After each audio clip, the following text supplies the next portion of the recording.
Hi families, I'm Wellesley from Little Literacy Nook, and I want to talk to you about what we do to teach our children multiple ways to spell the same sound. So here we have 3 different ways to spell the k sound.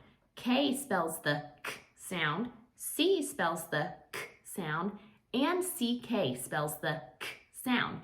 This can be really tricky for our little learners because when do they know which one to use?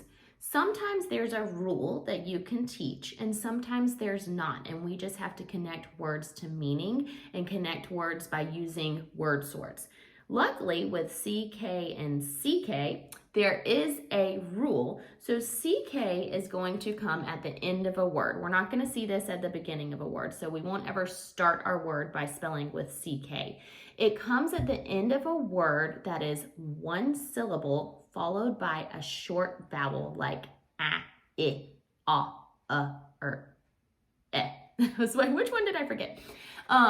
So you will use this at the end of a word, one syllable, short vowel.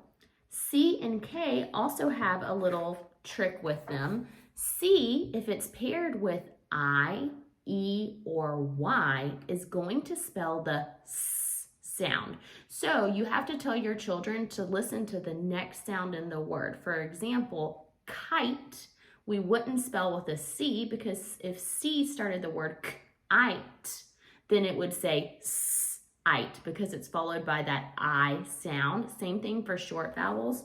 So we're going to use K when that k sound comes before an I, an E, or a Y. You're going to use C to spell k when it's with an A, O, or a U. Most of the time, there's always rule breakers.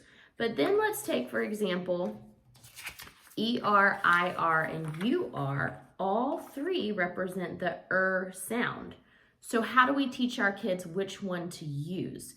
I would teach them all 3 of these sounds, all 3 of these spellings spell the sound Now, it's our job to teach them through connecting words to meaning and giving them a lot of practice spelling words and doing word sorts. It does start to reach this point with spelling and phonics where usually about those 2nd grade skills, you have to start learning a little bit of memorization to learn certain words and their patterns because not everything has a spelling rule, and in the English language there's multiple ways to spell certain sounds. So my favorite thing to do is get a bunch of words that are IR, ER, UR, have them sort them into groups based on their spelling, practice writing them.